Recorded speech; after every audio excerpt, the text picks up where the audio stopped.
So the LA Times filed a Freedom of Information Act request and got some of the numbers for previous years.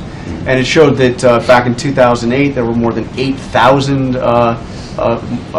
minors who were sent back, who were deported. And last year that number had fallen to less than 2,000. I mean, it was almost a fifth of what it had been. Right. Doesn't that show that what you were saying is disinformation when the smugglers promise that they'll be able to stay? I mean, effectively, it's true. This administration has not really been deporting minors. Well, no, John, what's important is the difference between 2008 and the more recent statistics that you're citing is the passage of that law by Congress in 2008 that was signed into law by the previous president.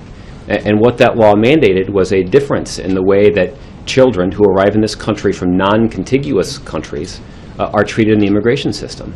So this is, the numbers that you cite reflect, or at least are the consequence of, this administration's consistent commitment for enforcing the law.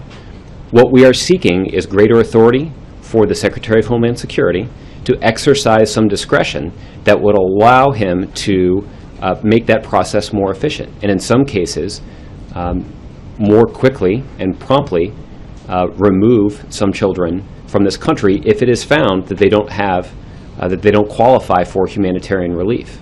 So understanding those numbers that were presented in the Times this morning requires someone to take into account what the enforcement of the law requires, and what that law required was a longer process for adjudicating the cases of these children from non-contiguous countries.